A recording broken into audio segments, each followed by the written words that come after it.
Vous écoutez Les Assassins sont parmi nous, un podcast issu des archives d'Europe 1. Ils sont comme vous, comme moi.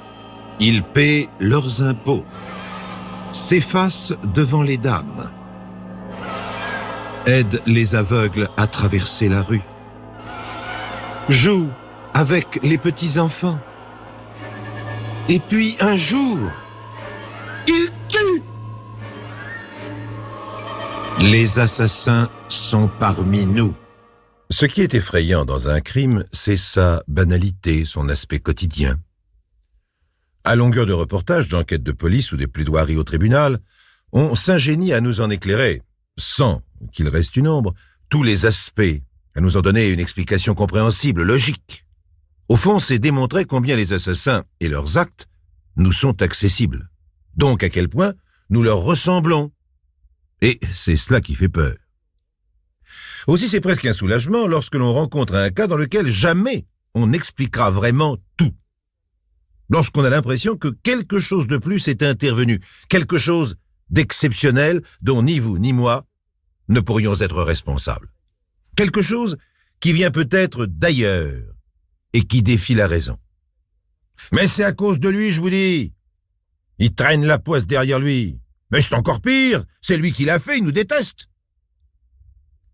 Les avis sont partagés parmi les villageois, mais pour tous un seul sujet de conversation, de haine, de peur, c'est quelqu'un qu'ils appellent lui, seulement lui.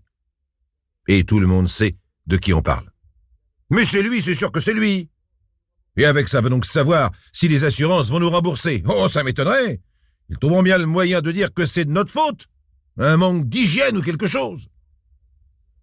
Catastrophés, les paysans agitent les bras, parcourant le site du désastre.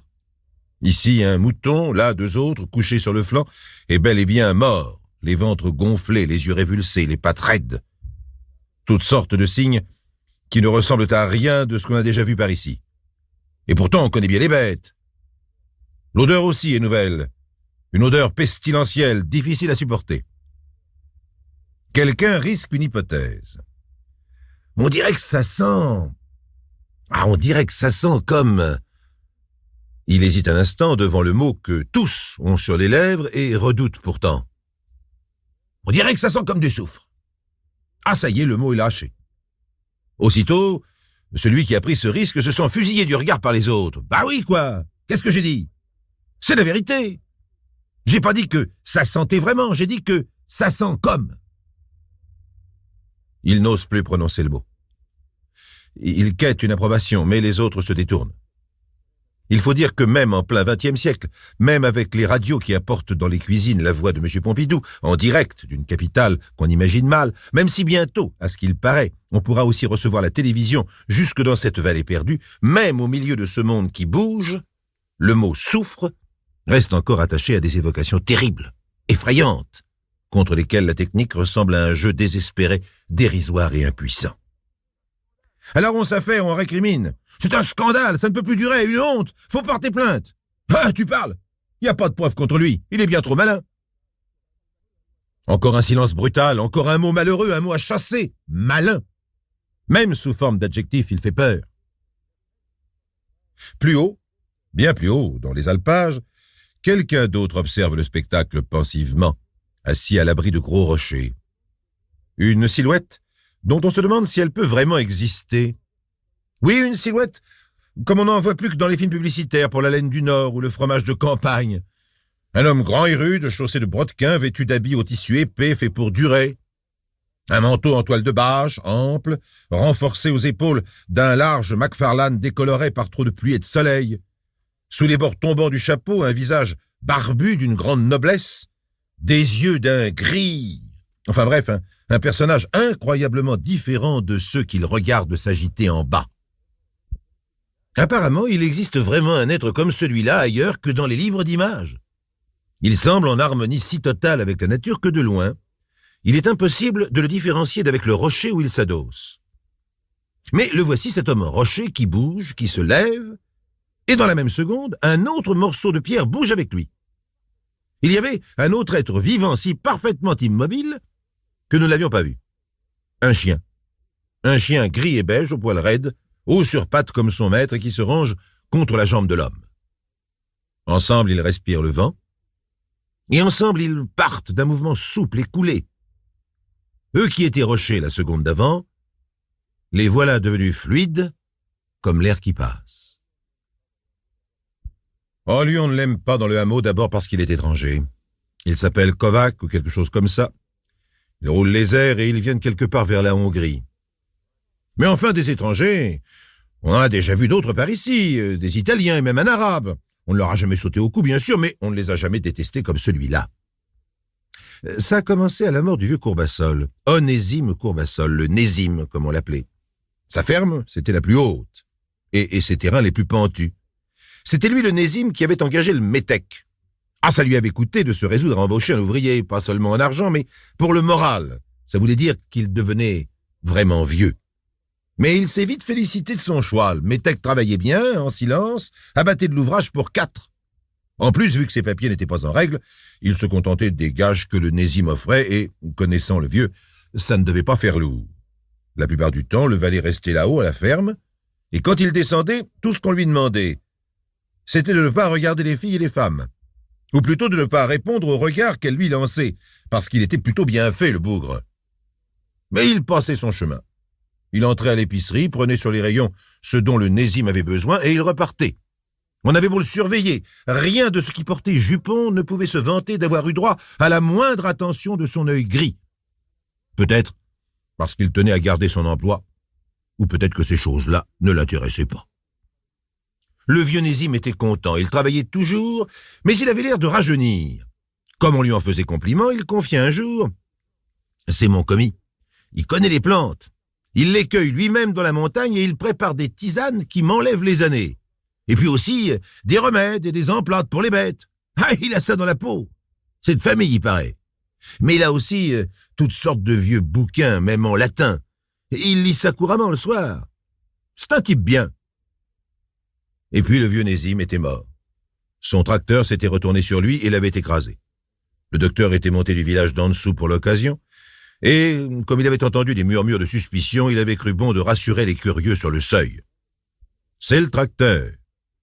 Le vieux Courbassol, on pourra dire qu'il sera mort en pleine santé.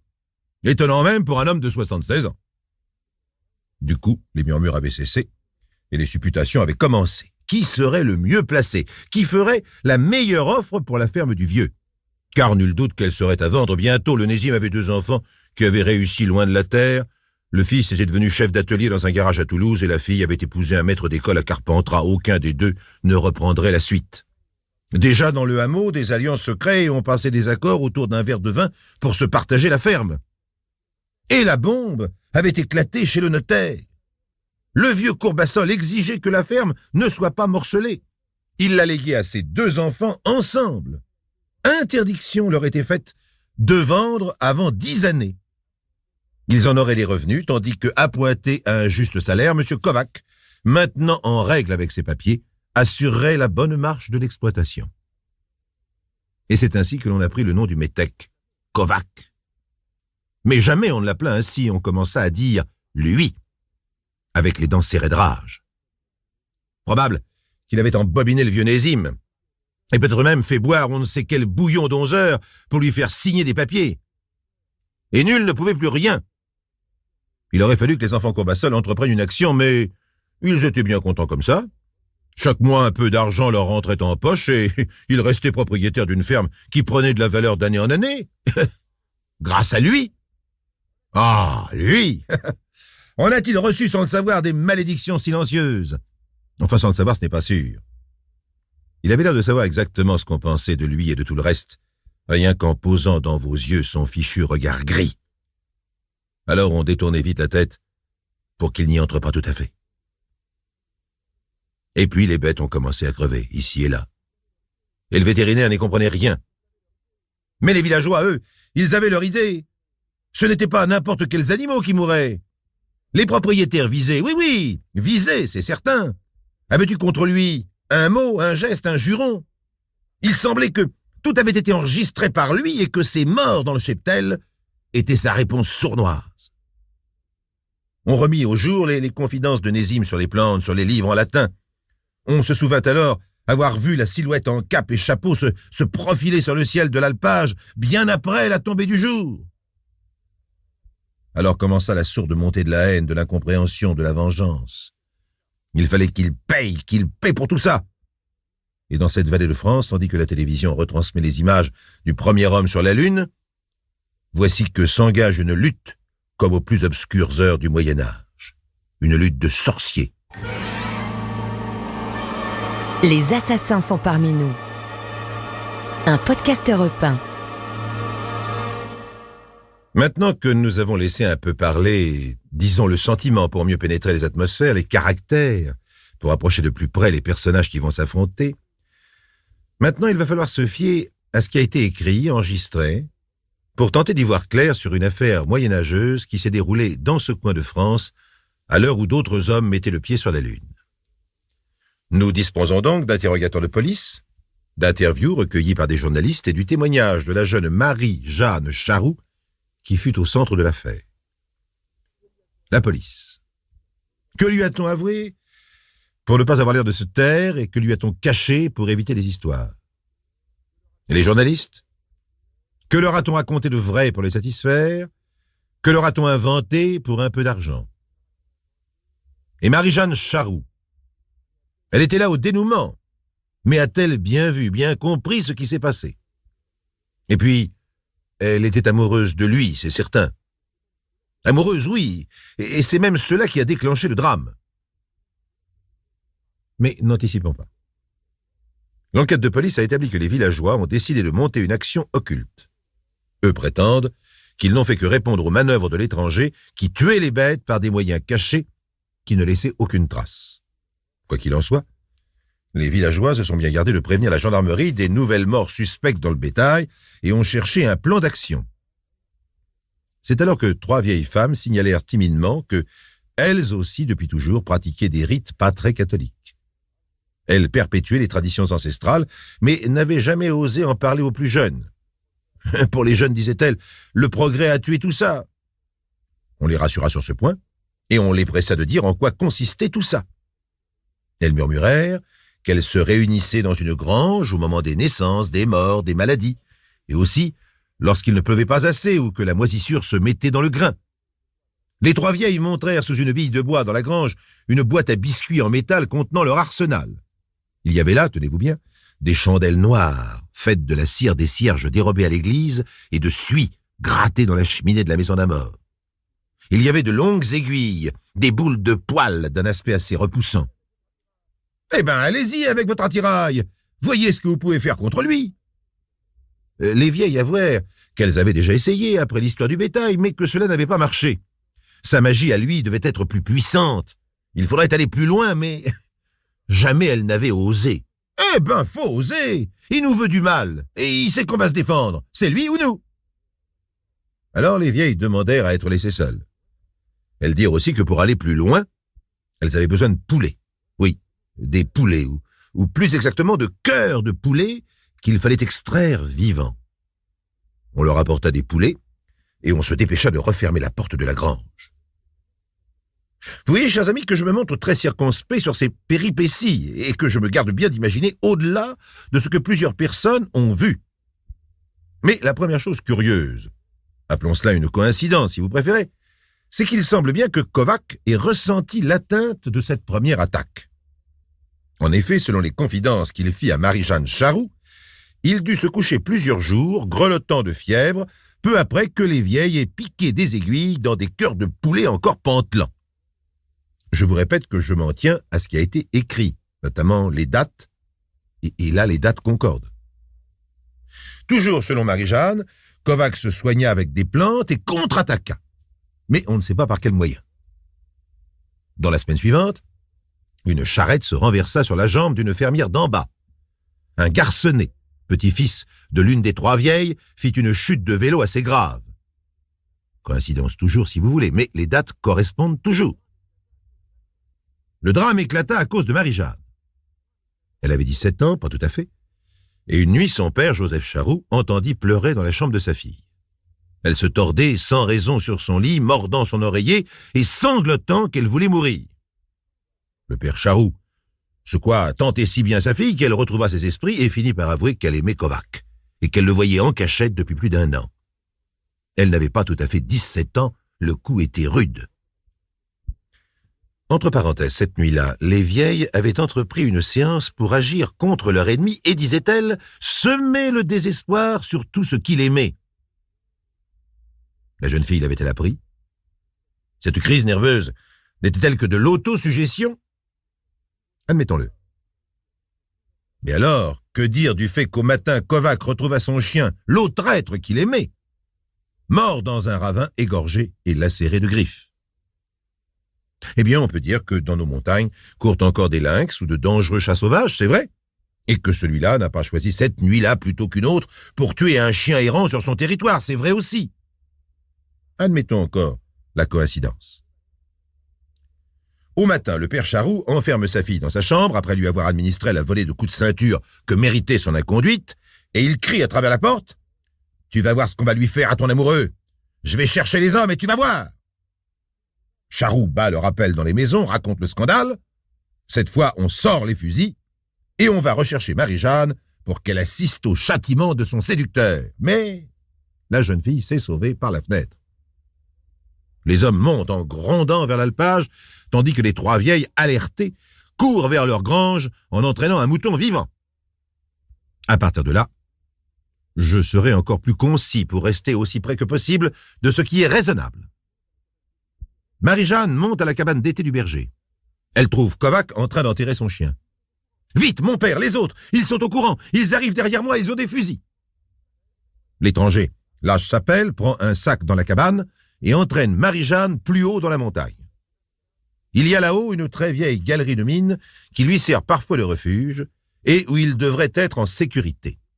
Mais de loin, les autres les ont vus. Marie-Jeanne raconte. On était dans la mine. Il avait dressé une grosse palissade bloquée par des madriers pour fermer la galerie. Il a ouvert son sac, sorti un vieux livre et allumé des bougies. Il a dessiné par terre une espèce de figure géométrique et posé à chaque coin une bougie. Il a arraché 3 pages du livre. Il s'est assis au centre du dessin et il a commencé à lire des phrases que je ne comprenais pas. Mon père et les autres sont arrivés dehors en hurlant. Ils ont tiré contre la palissade et essayé de l'enfoncer. Ils tapaient dessus avec leurs épaules, les crosses de leurs fusils. Lui, il lisait de plus en plus vite. Et il a fait brûler une page. Les autres sont revenus avec un poteau ou un tronc d'arbre. Sous les coups, la palissade s'est mise à bouger, à craquer. Il n'y en avait plus pour longtemps. Lui a brûlé une 2e page. Il lisait toujours en surveillant l'entrée. Quand il a vu que ça allait céder, il s'est levé, il a dispersé les bougies avec le pied, il a effacé le dessin et il m'a dit « C'est dommage, il ne me restait plus que 3 phrases. Viens. » Il m'a tiré par la main vers le fond de la galerie. J'ai eu peur, j'ai résisté. Il m'a lâché, il s'est sauvé dans le noir. La palissade est tombée avec beaucoup de poussière. Ils avaient des lampes électriques. Quelqu'un, peut-être mon père, m'a prise par le bras, quelqu'un d'autre a ramassé par terre la page du livre. « Hé, écoutez-moi ce charabia, les gars !» Et il s'est mis à déchiffrer les derniers mots. C'est à ce moment que tout s'est effondré. Voilà, c'est la fin du témoignage de Marie-Jeanne. De l'écroulement de la galerie, la jeune fille sort indemne. Il y aura 4 blessés, dont 2 graves. Dans le hameau, une grange brûle. On retrouvera les corps carbonisés de 3 vieilles femmes et d'un mouton qui avait dû auparavant être écartelé et cloué par les 4 pattes à une porte. Je m'en tiens, chers amis, strictement et sèchement au bilan d'un fait divers. Je ne fais aucun commentaire, je ne tire aucune conclusion hasardeuse. Au contraire, je propose une solution rationnelle. Il y aurait eu une sortie au fond de la galerie. La vieille mine s'effondre après les coups de bélier contre la palissade. Kovac s'enfuit. Il passe par le village, incendie de ses mains la grange, passe la frontière espagnole, toute proche, et disparaît. Bref, un assassin ordinaire. Rien de sorcier là-dedans, vous le voyez. Sauf que d'aucuns ont relevé un détail. Jamais on n'a déblayé assez loin dans la montagne pour avoir la certitude que le corps de Kovac n'était pas quelque part dessous. Auquel cas, il n'aurait pas pu incendier la grange. Mais là, on retourne dans le rêve absolu. Et des rêveurs ont posé la question. Est-ce que par hasard, les quelques mots lus à voix haute par l'un des poursuivants sur la page du livre ne seraient pas juste ceux qui manquaient pour boucler une certaine formule magique et la rendre efficace? Diablement efficace. Vous venez d'écouter Les Assassins sont parmi nous, un podcast issu des archives d'Europe 1. Réalisation Julien Tarot. Production Estelle Lafont. Patrimoine sonore Sylvain Denis, Laetitia Casanova, Antoine Reclus. Europe 1 Archives. Bienvenue dans les récits extraordinaires de Pierre Bellemare. Un podcast issu des archives d'Europe 1.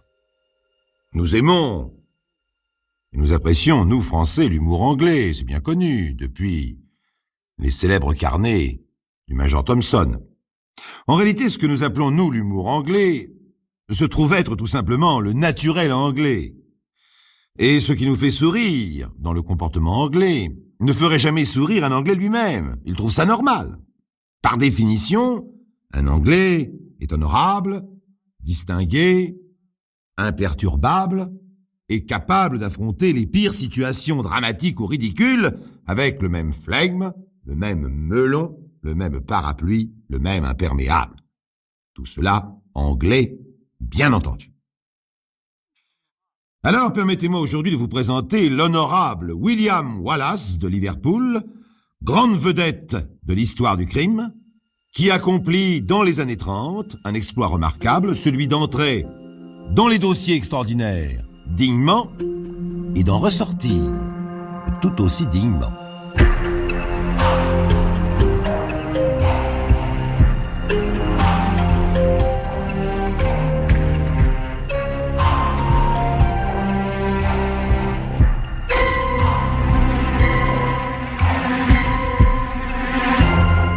À l'époque de son entrée dans les dossiers extraordinaires, au mois de janvier 1931, William Wallace a 52 ans. Sa photographie d'identité, qui paraît dans les journaux de Liverpool, est un modèle de respectabilité. Front haut, cheveux courts et convenables, lissés, nez droit, pommettes hautes, œil vif, moustache et petites lunettes cerclées d'or. Le faux col est impeccable et on devine le teint frais. William Wallace sourit très légèrement et l'ensemble donne une impression de netteté et d'intelligence.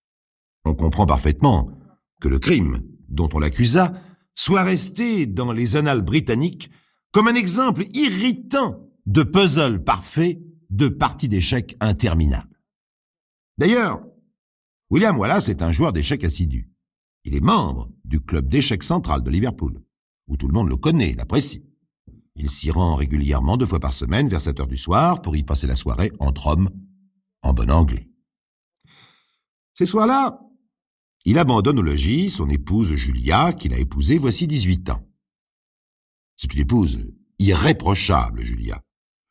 Leurs voisins estiment qu'il n'y a rien à dire sur ce couple moyen.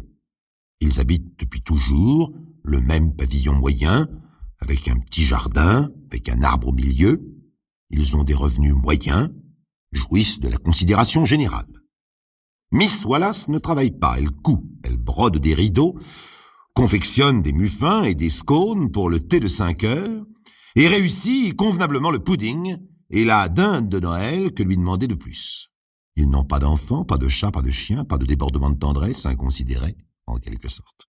D'ailleurs, William Wallace est un homme tout ce qu'il y a de rangé. Il est agent de la grande compagnie d'assurance Prudential.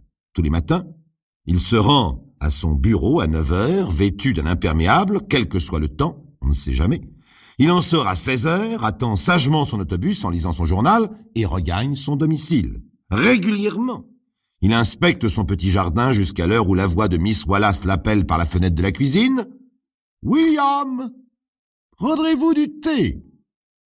Elle lui demande toujours s'il prendra du thé, bien qu'il en prenne tous les jours.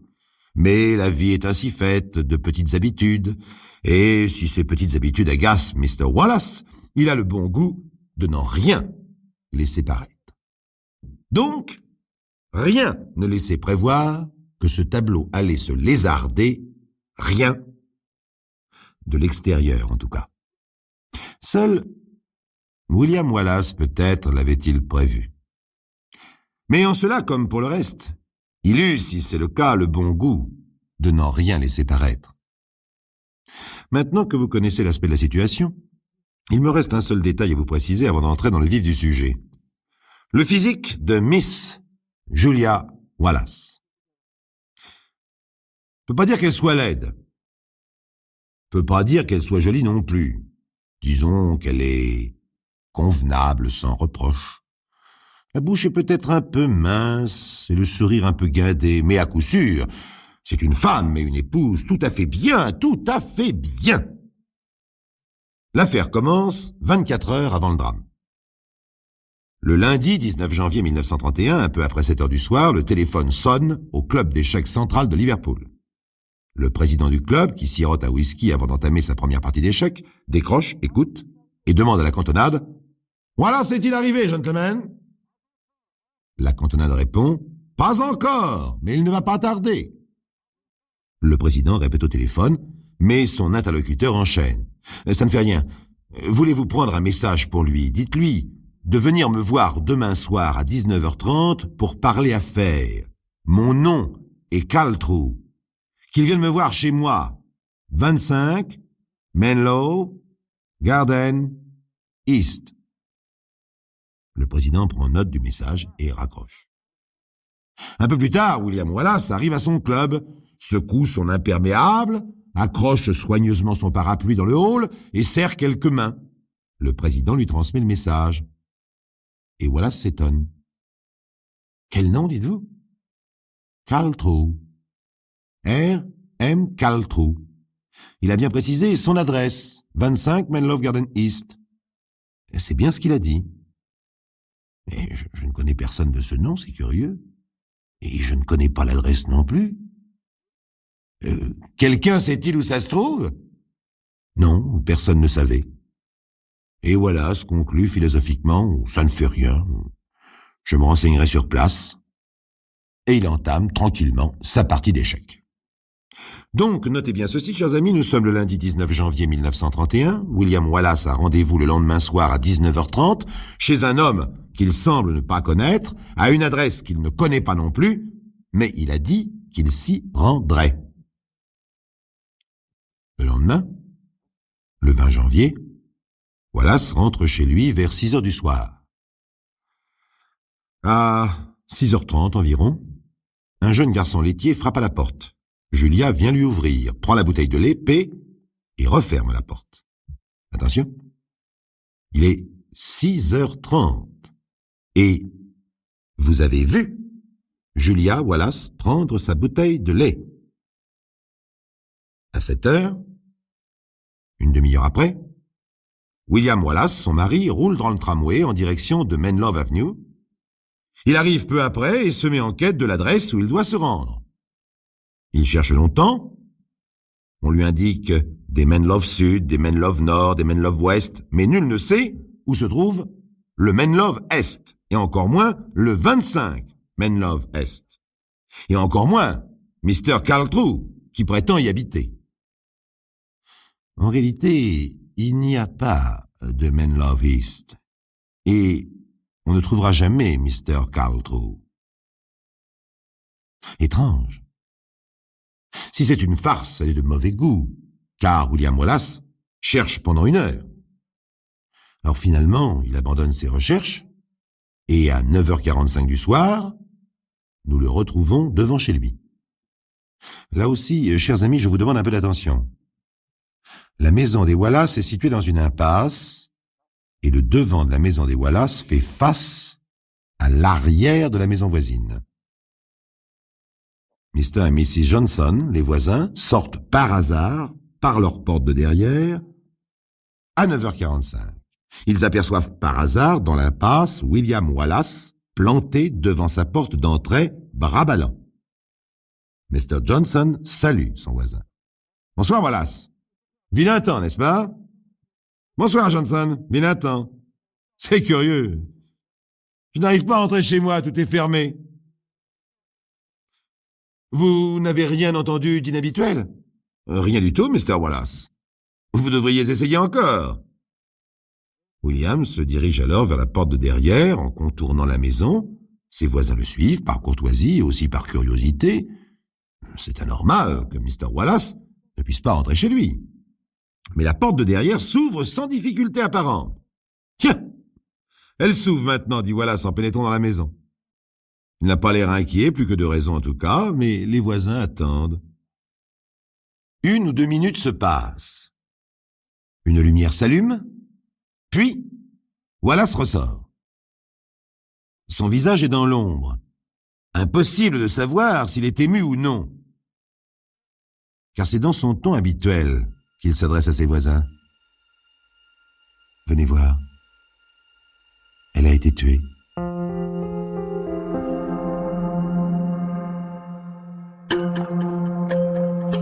Les récits extraordinaires de Pierre Bellemare, un podcast Europe 1. Donc, chers amis, William Wallace, accompagné de ses voisins, Mr. et Mrs. Johnson, vient de faire, dit-il, une découverte. On a tué sa femme, Julia. Elle est étendue en travers, sur le plancher du salon. Le crâne n'est pas descriptible. C'est une véritable boucherie. Julia est habillée. Les portes et les fenêtres sont normalement fermées, aucune trace d'effraction, rien n'a été volé. Un rapide examen de la maison le confirme. Très rapidement, la police est là. Les inspecteurs envahissent les pièces, cherchant à déterminer les premiers indices. Mr. William Wallace attend. Il est calme, d'une froideur, d'une indifférence à tout remue-ménage.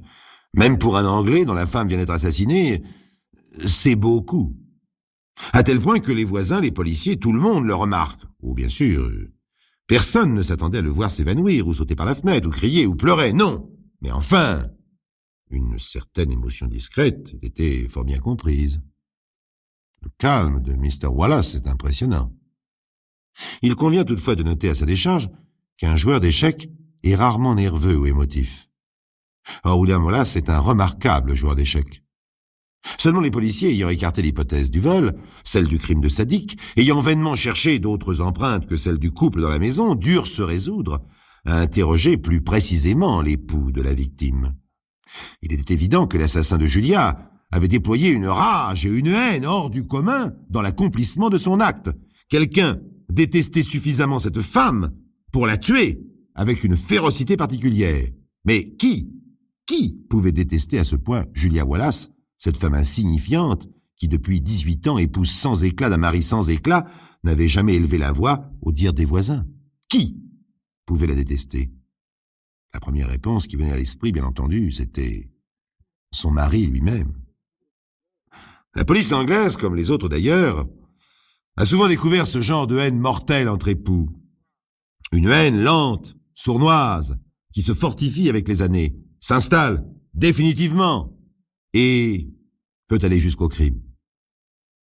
Mais William Wallace, à l'heure du meurtre de sa femme, n'était pas là.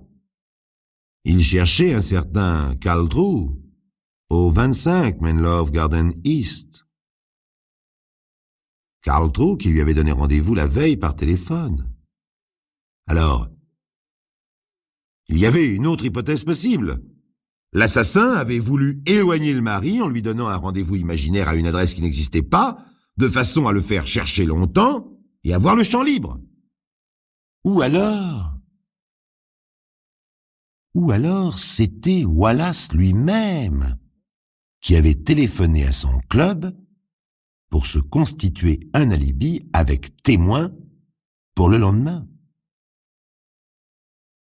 Le policier qui menait l'enquête penchait beaucoup pour cette hypothèse, d'autant plus qu'une pièce à conviction très importante venait renforcer cette idée. On avait trouvé près du corps de Julia un imperméable littéralement trempé de sang. Et cet imperméable appartenait à William Wallace, qu'il reconnut d'ailleurs sans difficulté. Mais il est vrai qu'il aurait été difficile de dire le contraire, une bonne dizaine de personnes l'ayant vu sur son dos quotidiennement ou presque depuis 3 ans. Et le 2 février 1931, une douzaine de jours après la mort de Julia, William Wallace était inculpé et arrêté. Avec son calme habituel, il se contenta de déclarer qu'il ne répondrait pas d'une accusation dont il était entièrement innocent. Le procès s'ouvrit quelques mois plus tard au fameux tribunal de St. George Hall à Liverpool.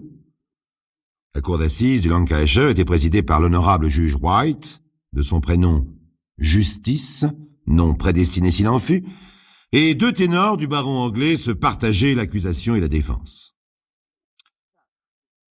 L'affaire était délicate, car l'instruction n'avait apporté aucune preuve évidente de la culpabilité de Wallace.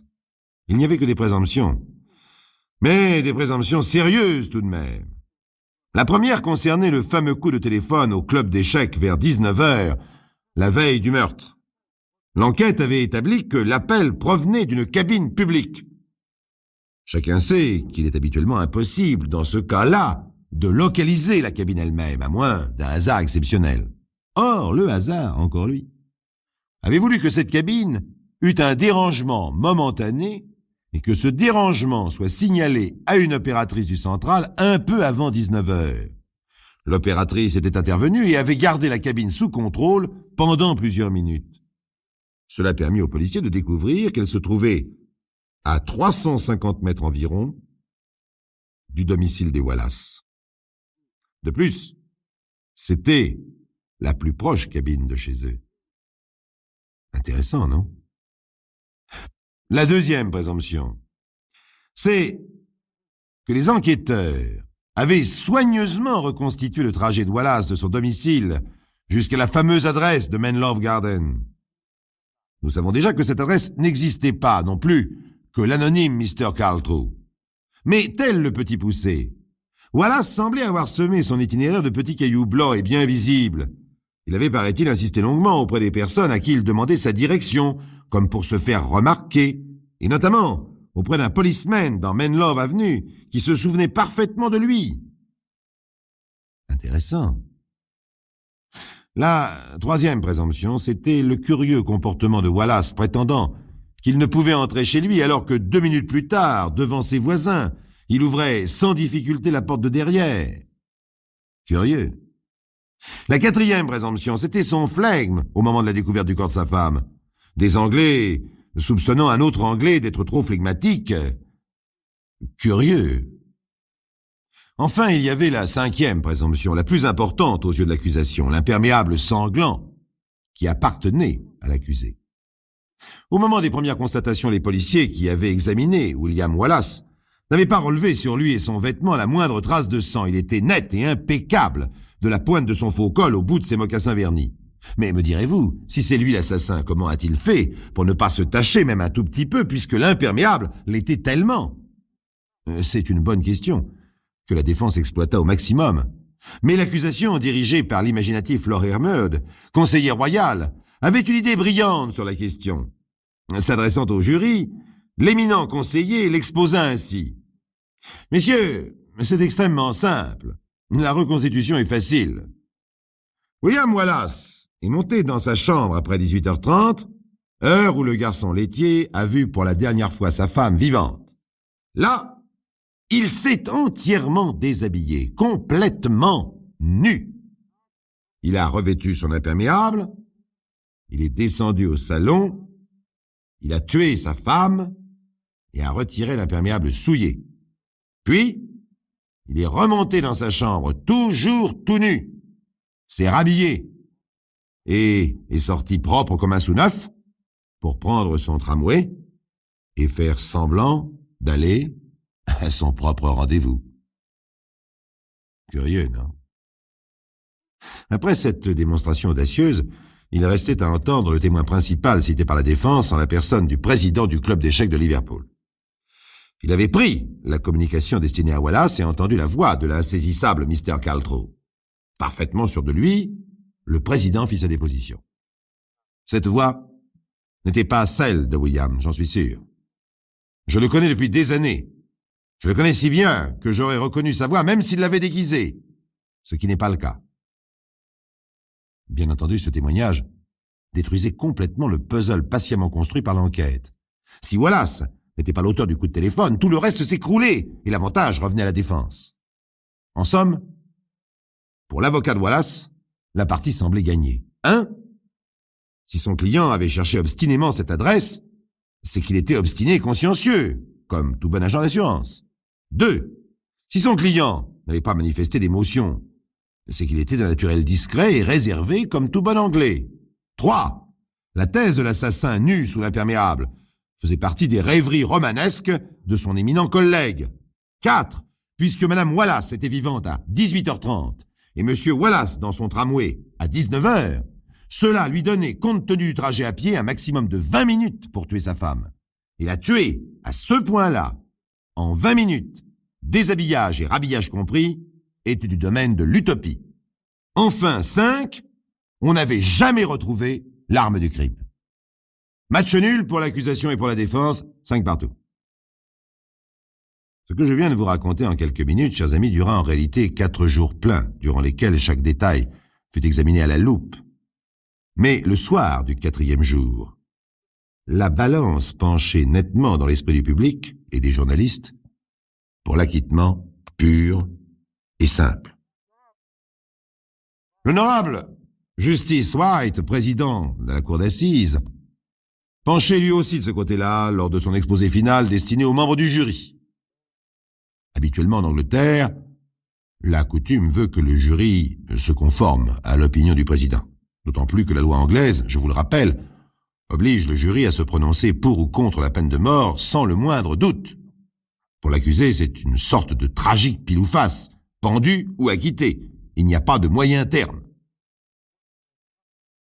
Le jury se retira pendant 1 heure pour délibérer. William Wallace était calme. On attendait l'acquittement. Et ce fut l'exception. Les membres du jury, fait rarissime dans les annales anglaises, ne suivirent pas les conclusions du juge White. William Wallace était condamné à être pendu, et vous pensez bien sûr qu'il avait joué sa dernière partie d'échecs. Eh bien, pas du tout. Pour un bon joueur, une partie n'est jamais perdue. William Wallace n'était pas encore échec et mat. Le jury qui l'avait condamné était un jury provincial issu de Liverpool. Il y avait gros à parier que plus que la conviction, c'était l'esprit provincial de Liverpool qui voulait pendre William Wallace, un homme qui avait peut-être tué sa femme, une femme si convenable. Wallace, on appela aux 3 juges du banc du roi qui constituent la cour d'appel des affaires criminelles britanniques. Et cette fois, ce fut l'exception encore plus rarissime. La cour d'appel annula la condamnation de Wallace. Remous dans la presse. Émotion chez les criminologistes. Cela ne s'était jamais produit en Angleterre depuis la création de cette cour d'appel 25 ans auparavant. Wallace avait gagné.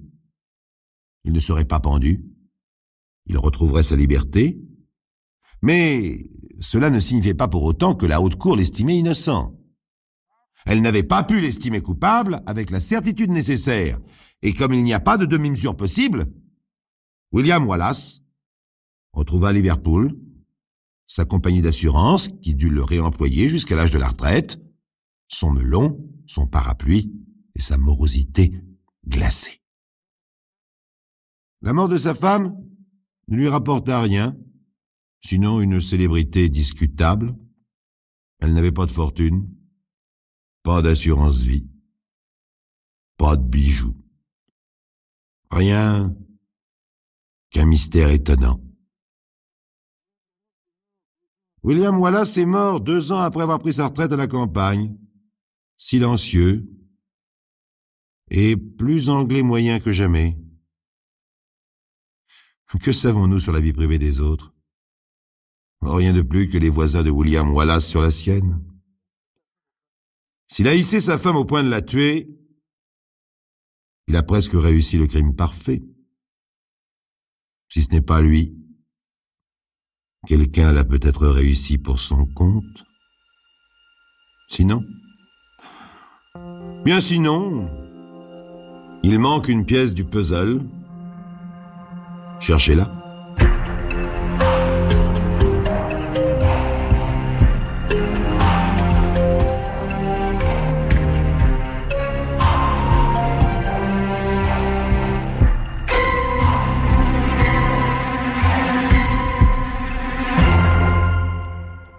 venez d'écouter Les récits extraordinaires de Pierre Bellemare, un podcast issu des archives d'Europe 1. Réalisation et composition musicale, Julien Tarot. Production, Estelle Lafont. Patrimoine sonore, Sylvaine Denis, Laetitia Casanova, Antoine Reclus. Remerciements à Roselyne Bellemare. Les récits extraordinaires sont disponibles sur le site et l'appli Europe 1. Écoutez aussi le prochain épisode en vous abonnant gratuitement sur votre plateforme d'écoute préférée.